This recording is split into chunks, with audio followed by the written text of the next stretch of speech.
자, 오늘 로마서 8장 1절과 2절을 보면은요. 로마서 8장 1절과 2절을 보면 사실 게임 오버이라는 이런 생각이 듭니다. 8장 1절 2절 같이 읽어 볼까요?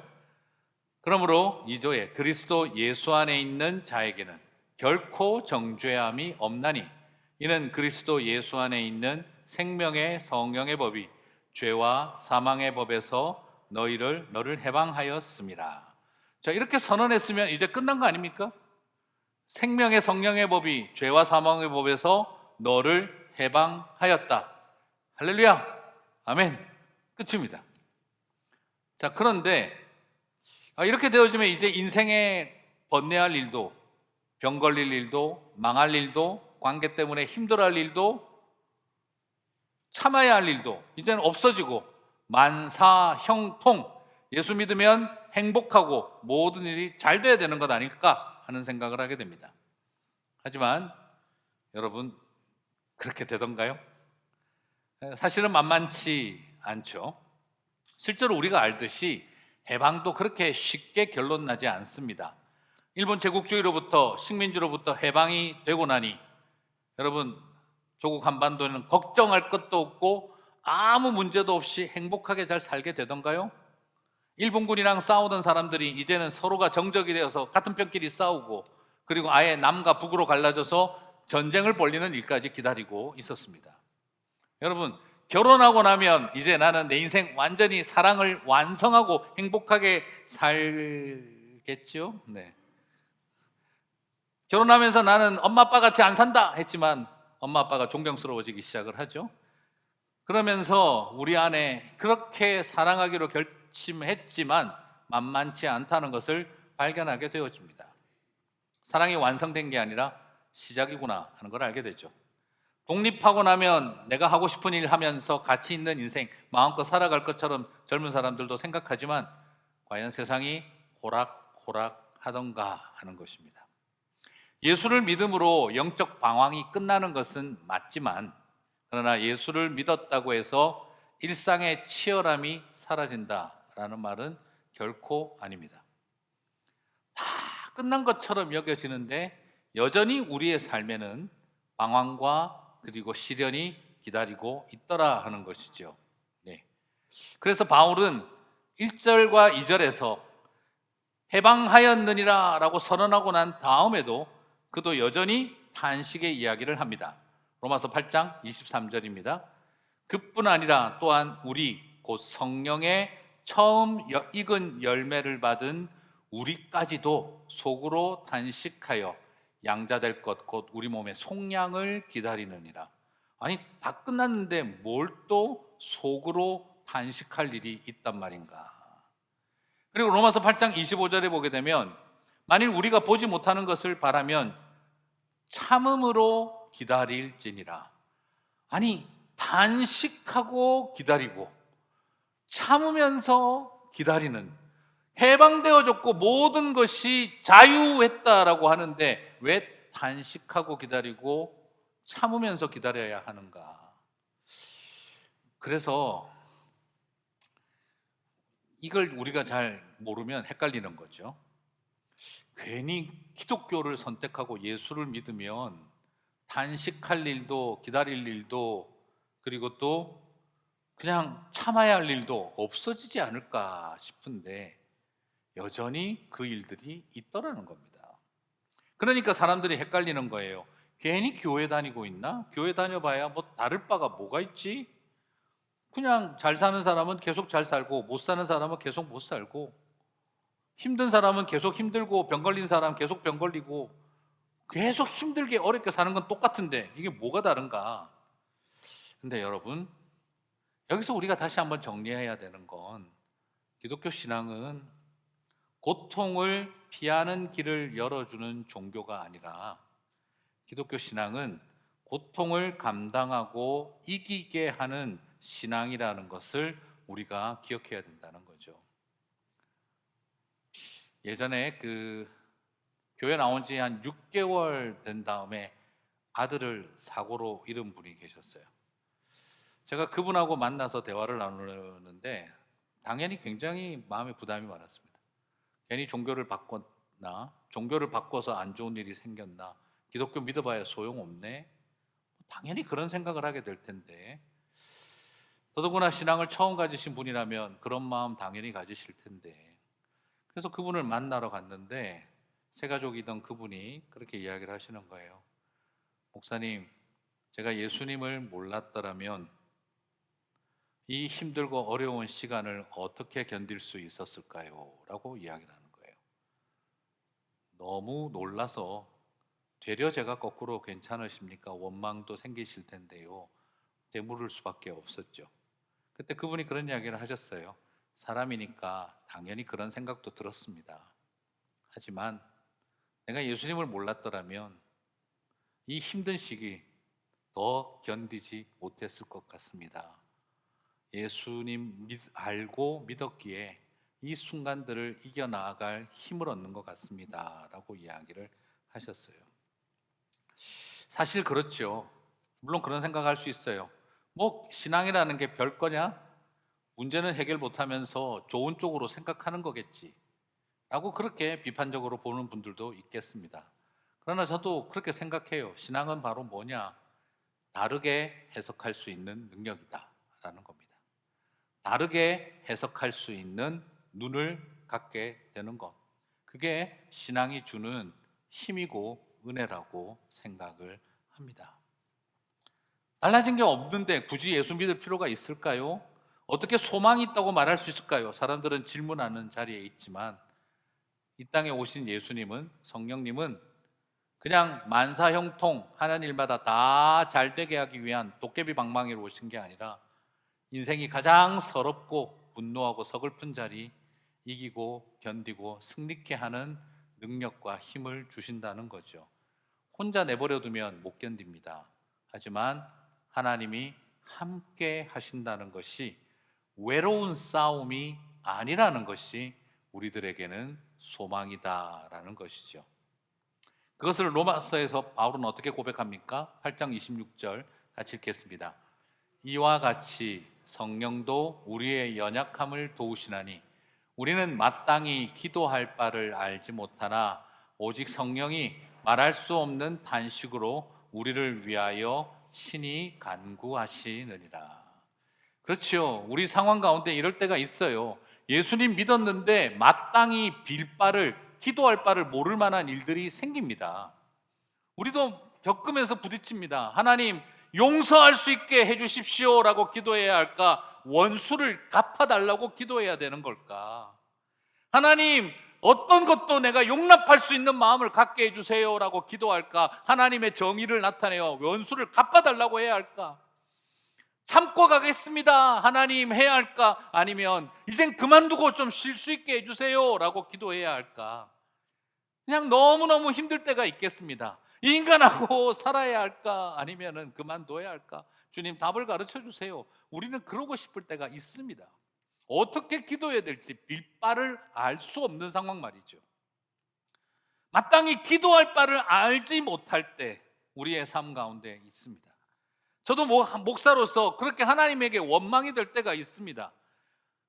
성도님들이 와서 끔찍한 일들과 고통을 겪으면서 저의 가슴을 치고 울부짖습니다. 이런 상황에 목사님 말씀 좀 해주세요.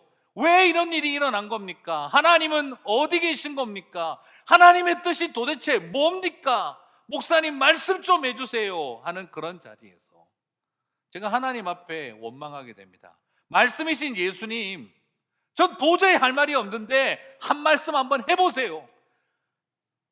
그렇게 능력 있는 성령님, 이 상황에 한번 기도 한번 해보세요. 어떻게 기도해야 됩니까? 나를 쳐다보고 있는 저 성도님들에게 나는 뭐라고 기도해야 됩니까? 나는 하나님의 뜻이 뭡니까? 라고 묻고 있는 성도들 앞에 나는 이것이 하나님 뜻이라고 말할 수 있는 게 하나도 없습니다. 예수님 한번 해보세요. 성령님 한번 기도 한번 해보세요. 한번 들어보고 싶습니다. 하나님은 뭐라고 하시는지. 그런 원망이 생길 때가 있습니다. 우리의 삶 가운데 마땅히 빌 바를 알지 못할 때, 바울도 그게 굉장히 힘들었나 봐요. 그러면 성령께서 우리를 도우신다고 하는데 어떻게 돕습니까? 로마서 8장 26절 다시 한번 볼까요? 이와 같이 성령도 우리의 연약함을 도우시나니 우리의 연약함을 도우시나니, 그러면 능력을 보여주셔야겠죠.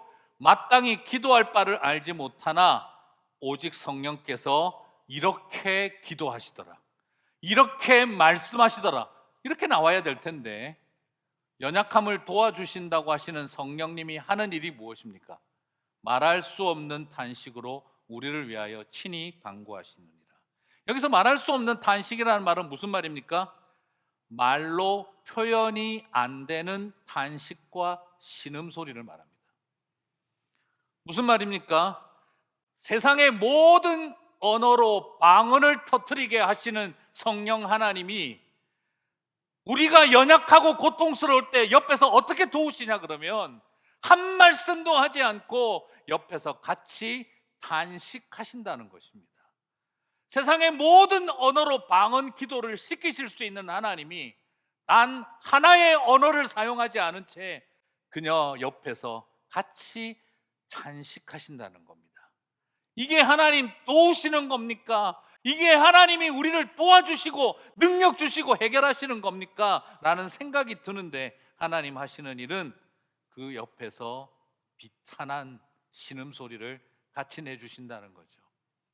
하나님의 백성들이 나와서 빌 바를 알지 못해 지난주 말씀 나누었던 것처럼 아빠 하고 있는 자리에 성령님은 옆에서 같이 하고 계신다는 겁니다. 옆에서 한숨이 땅이 꺼져라 우리와 함께 한숨 쉬고 계신다는 겁니다. 이게 성령님이 하시는, 도우시는 일이라는 거죠. 사랑하는 성도 여러분, 성령님의 간구는요, 화려한 언어와 멋진 표현이 아니라 성령님의 간구하시는 기도는요, 통증과 신음으로 가득한 비명소리였다라는 것입니다. 여러분, 제일 큰 은혜가 무엇인지 아십니까? 하늘로부터 음성을 듣는 것이 아니라 내 옆에서 탄식하는 성령님의 탄식 소리를 듣는 시간이 가장 큰 은혜의 시간인 줄 믿습니다. 그 탄식 소리 듣게 되시는 저와 여러분이 되시기를 바랍니다. 이 세상에 수없는 언어를 다 사용하시는 성령님이 단 하나의 언어도 사용하지 않으십니다. 그것은 바로 탄식하며 기도하시는 자리입니다. 성령님도 할 말이 없는 거지요. 성령님도 말하고 싶지 않으신 거죠. 뭐라고 해야 되겠습니까? 마치 예수님이 십자가에서 엘리 엘리 라마 사박다니, 나의 하나님 어찌하여 나를 버리시나이까 할 때 하늘 아버지도 아무 말씀하시지 않았고 성령님도 한마디도 하시지 않았습니다. 버린 것이 아니라 옆에서 탄식하신 것이죠. 그래서 부탁드리고 싶습니다. 너무 직통 계시 받으려고 하지 마세요. 성령님은 내 아픔에 함께 아파하시는 분이시다는 거죠. 성령님은 신묘막측한 신의 한수를 들려주시는 해결사가 아니라 성령님은 신의 한숨을 듣게 하시는 위로자다라는 것입니다. 성령의 음성을 들어야 하늘의 뜻을 파악하는 것이 아니라 성령의 탄식 소리를 들을 때 아버지의 마음을 알게 되는 것입니다. 하늘의 뜻을 아는 게 중요하십니까? 아버지의 마음을 아시는 게 위로가 되시겠습니까? 오늘 저와 여러분에게 주님은 하늘의 뜻을 파악할 만한 능력이 아니라 너희를 바라보는 내 마음을 우리에게 알려주고 싶어 하신다는 거죠. 그래서 우리는 외롭지 않은 겁니다. 여러분, 세상에 힘들어서 포기하는 사람 보셨습니까? 힘든 마음 알아주는 이 없고 외로울 때 포기하지 않습니까? 사람은 몰라줘도요, 성령께서 내 마음 아시고 옆에서 탄식하실 때, 그때 그 탄식 소리로 나와 함께하고 계실 때 우리는 견디고 버틸 수 있는 힘을 얻게 되는 것입니다. 그렇죠. 주님은 우리의 연약함을 도우시는데 훈수 두고 꾸짖지 않으십니다. 옆에서 그냥 같이 탄식하신다 하는 것입니다. 오늘 성령님께서 하시는 일은 바로 그런 거라는 겁니다. 그렇게 성령님이 우리를 위해서 기도해 주신 그 힘이 우리를 어떻게 하게 하느냐? 로마서 8장 28절에서 말하고 있는 거죠. 같이 읽겠습니다. 우리가 알거니와 하나님을 사랑하는 자 곧 그의 뜻대로 부르심을 입은 자들에게는 모든 것이 합력하여 선을 이루느니라. 이 선을 이룬다는 말은 그저 막연히 잘되게 한다는 말이 아니라 구원을 이룬다, 구원을 완성한다는 말입니다. 하나님의 선, 구원을 완성한다는 말이죠.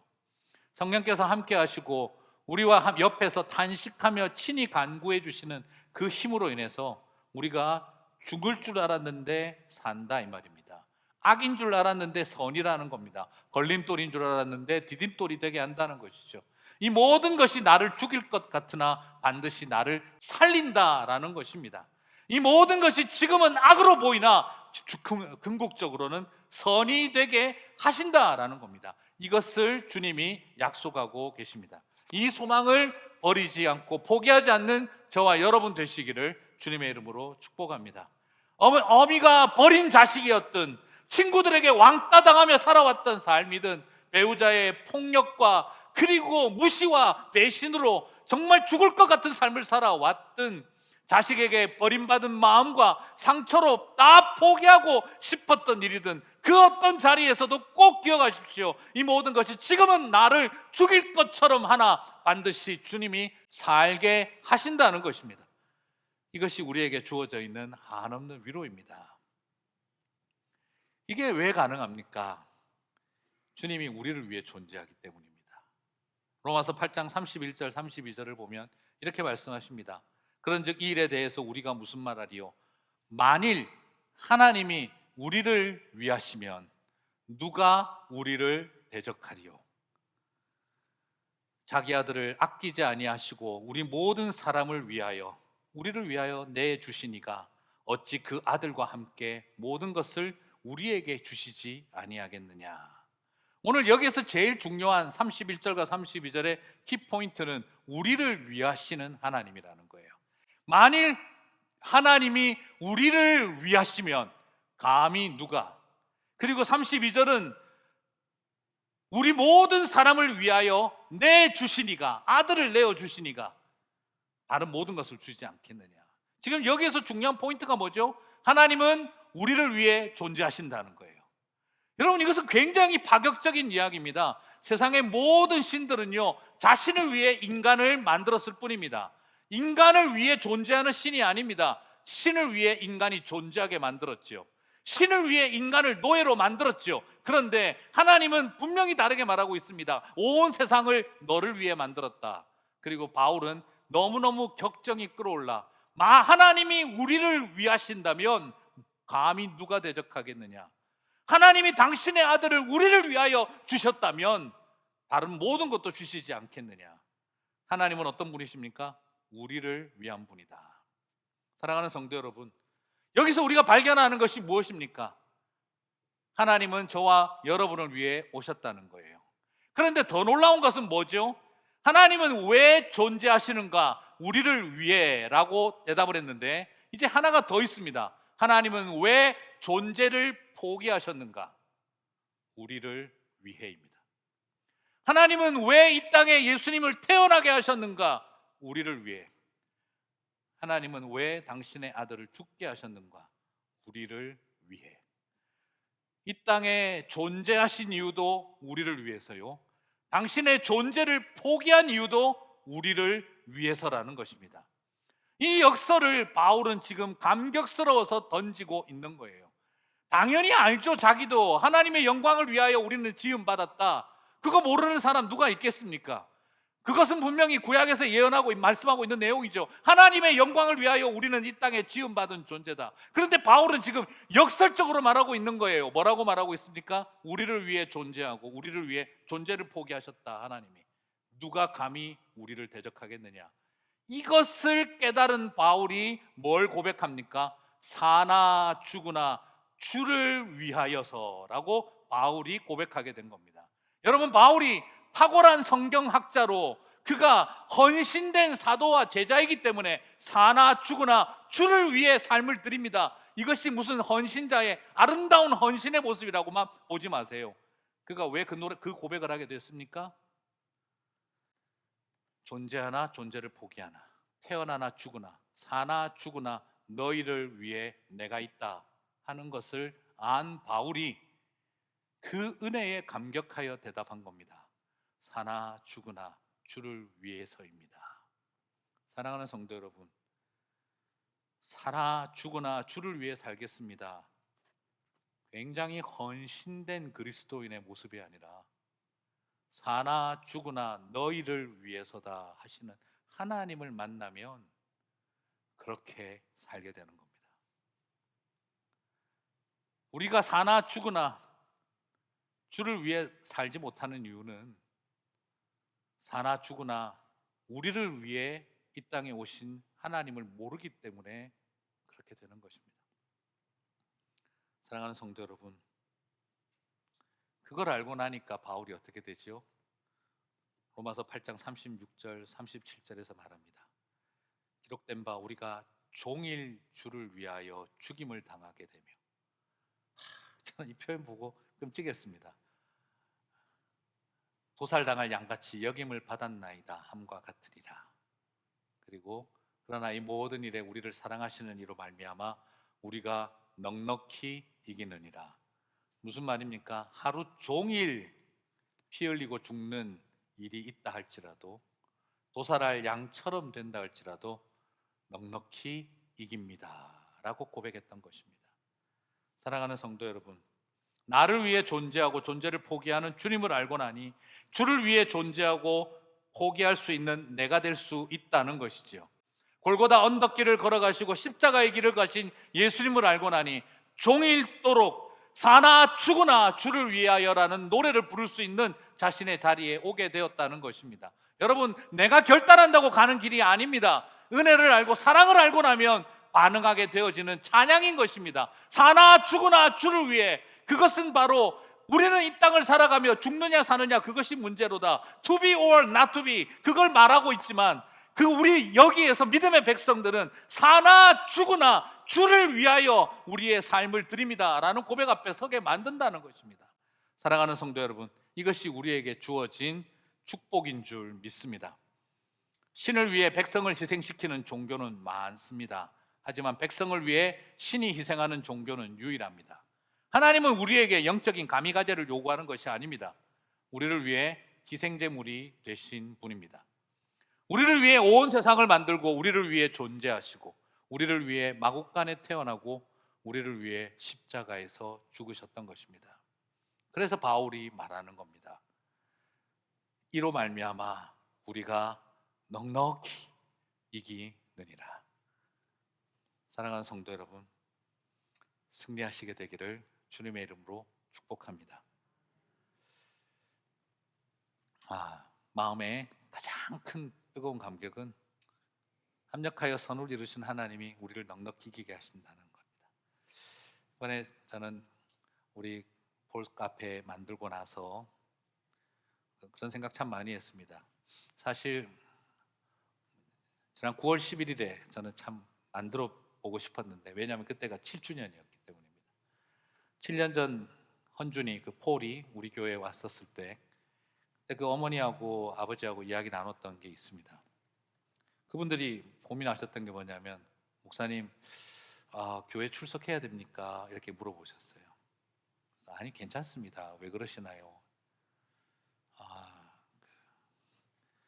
보통 장애인 부서에 애를 출석시키면 우리가 교회 가야 되는 거 아닙니까? 우리도 돌보기 어려운 아이를 교회에 맡겨놓고 우리는 교회 안 가고 이러면 좀 그렇지 않겠습니까? 괜찮습니다. 성당을 가시든 절을 가시든 전혀 따지지 않으니까, 교회 오라 소리 절대 하지 않으니까 염려하지 마시고 그냥 한 2시간이라도 푹 쉬시든 주무시든 그냥 쇼핑을 하시든 뭐든지 하시면 됩니다. 그때 그분이 너무너무 고마워하셨어요. 목사님 너무 고맙습니다. 다른 교회들은 가면 힘든 애 맡겨놓고 자기는 교회도 안 온다면서 비난하고 비판하는 경우가 많은데, 정말 그래도 됩니까? 성당을 가셔도 되고 어디를 가셔도 되고 다른 교회를 가셔도 되고 쇼핑하셔도 되니까 그냥 부담 갖지 말고 그렇게 우리 헌준이 맡겨두고 나중에 픽업하시면 됩니다. 그게 제일 고마웠다고 이야기를 하시더라고요. 그리고 나서 헌준이가 스쿨버스에서 세상을 떠나고 난 다음 참 많이 우셨고 제 가슴을 두드리며 이야기하셨어요. 목사님, 우리 아이의 죽음이 헛되지 않게 해주십시오. 우리 아이의 죽음이 헛되지 않게 해주십시오. 저는 그때 하나님 앞에 그런 마음을 가져봤습니다. 이 아이가 아무도 알지 못하고 그냥 장애인 아이가 한 명이 죽어갔지만 헛되게 되지는 않게 해주십시오.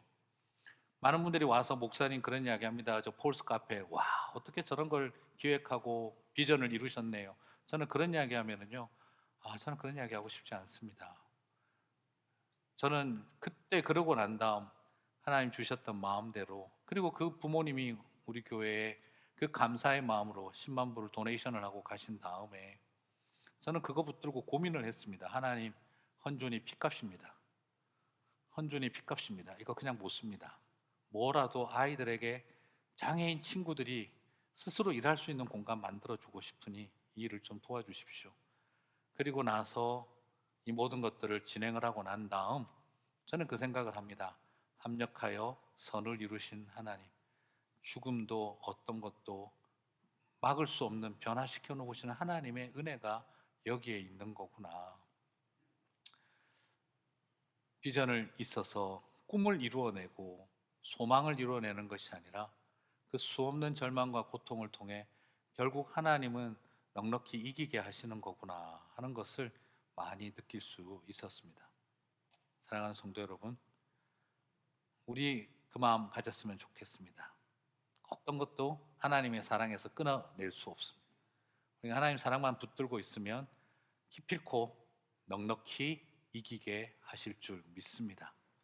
그 마음으로 승리하셔서 합력하여 선을 이루시는 하나님의 역사가 저와 여러분의 가정과 삶 가운데 풍성하시기를 주님의 이름으로 축복합니다.